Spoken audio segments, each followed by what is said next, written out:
My name is Loretta Firekeeper Hawkins, and this is my family tree story.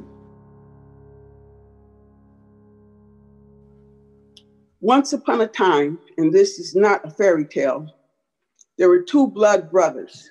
And by blood brothers, I mean they had the same mother and the same father.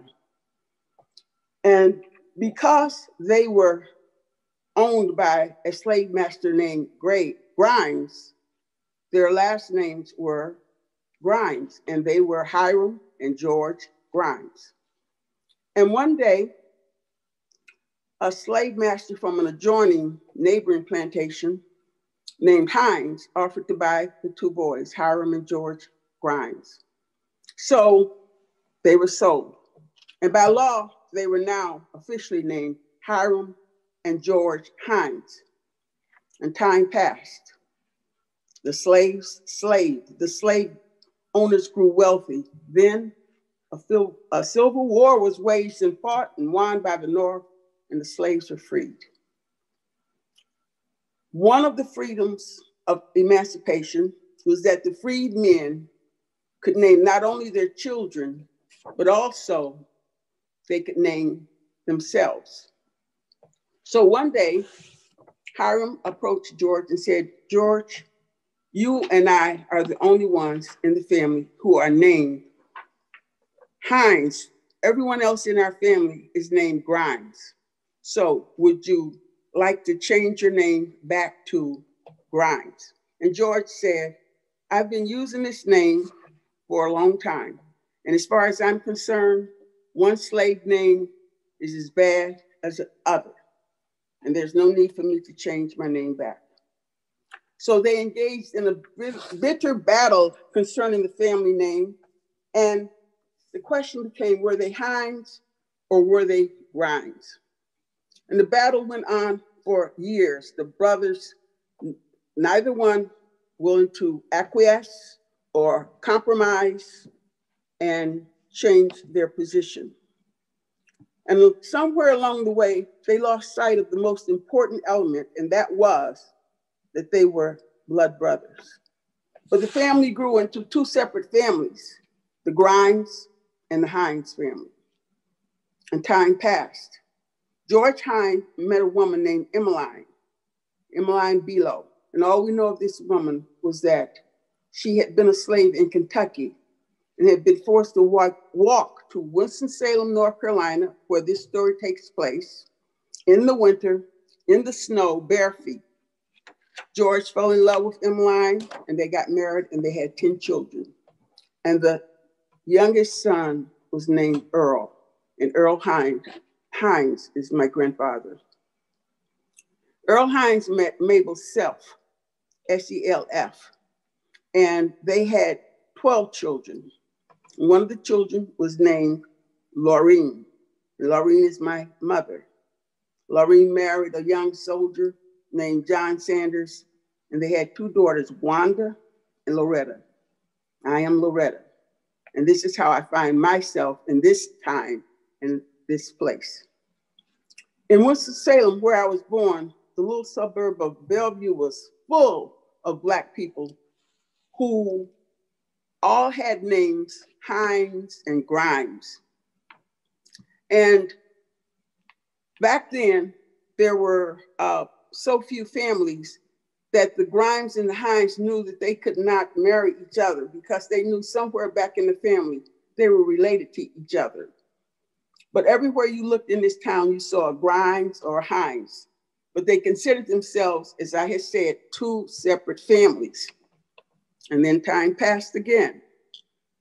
And my grandfather, Earl Hines, became an ordained minister. And he became extremely concerned about the separation of the Hines and the Grimes family. And so he decided that he would bring about an event where you could unify the families. At that time, the Hines and the Grimes were marrying into two other families named Lindsay's and Trainham's. So in an attempt to unify the families, my grandfather, Earl Hines, in 1940, established the first Hines-Grimes family reunion. and it was a glorious affair. And I'm proud to say that last year, in the year 2020, we had our 80th family reunion. And it was done on Zoom, but what is important is that we were together. We never missed having a family reunion in all those years. But the story doesn't end there, because I married the most handsome, intelligent, and kindest man in the world, Joseph Hawkins, and we brought into this world 3 beautiful, wonderful girls, Robin, Dion, and Sherry. And they were our precious little brown girls dressed in blue. And they grew, and it's still hard for me to believe that my youngest, Sherry, who was a probation officer, carries a Glock on her job. And our middle daughter, Dion, is a phenomenal playwright and a director. And our oldest daughter, Robin, is an attorney, an amazing attorney. And I thank God that I have lived long enough to know them and know my grandchildren also. As far as racism is concerned, like all Black families in America, there has been myriad instances of racism. They have manifested themselves in acts of oppression, discrimination, segregation, injustice, theft of wealth, and criminalization.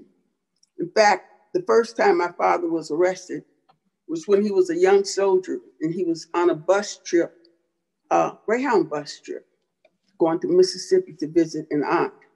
And the bus had stopped at a rest stop in Mississippi.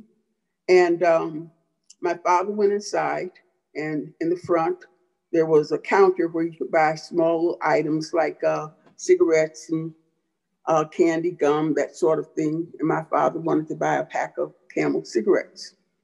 And the clerk standing there said to my father, "Do you see those white people sitting back there in the dining room eating?" And my father said, "Yes, I see them, but I wasn't intending to go back there. I just want to buy these cigarettes and leave." And the clerk told him, "Oh, you're one of those smart niggas." And he went into the back, and he never came back. So my father went and sat back on the bus. And what happened was that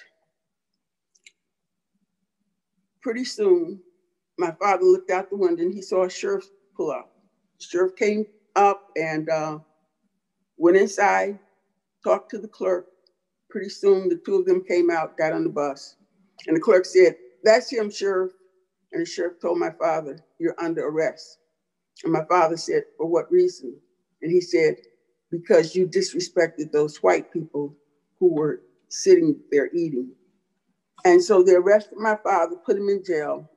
And when they released him a week later, and he looked into his wallet, he had only enough money to buy a Greyhound bus ticket. And he asked for his money. He said, "You know, my money is not in the wallet." And they said, "Oh, that's all that was in there when you gave us the wallet." And he said, "No, I had just gotten paid, and my whole paycheck was in the wallet." And so they said, "Are you trying to say that we stole your money?" He said, "No, I'm not trying to say that. I'm just saying the money was in the wallet." And so the sheriff said, "Well, what do you suppose happened to your money?" And my father said, "I don't know." And he said, "Then that settles it. You must have lost the money since you don't know where it is." And so that was an instance of racism. But that was just one instance of racism that a family member experienced. There were thousands of such instances. But Black people are resilient. We have survived the Middle Passage. We have survived slavery, the Black Code. We survived lynching and Jim Crow, welfare, drugs, all kinds of systemic racism, racist practices. And we have not only survived, we have excelled. And as time has passed, and upon this time, we live our lives as free people in a free country, and we're grateful. We're grateful because there were millions of Black people who lost their loved ones and were never able to find them again. But like all people all over the world, we go through life trying to be the best humans that we can be, enjoying hundreds of marriages and weddings and thousands of births and babies, and enjoying birthdays and graduations and parties and Christmases and Thanksgivings and Halloweens, and joining organizations and joining the military and going to church and meeting wonderful, important people and ordinary people also. And we're lucky and we're blessed. So this is my story. And I would like to say the last thing is that I did become an educator, and I taught school for 34 years.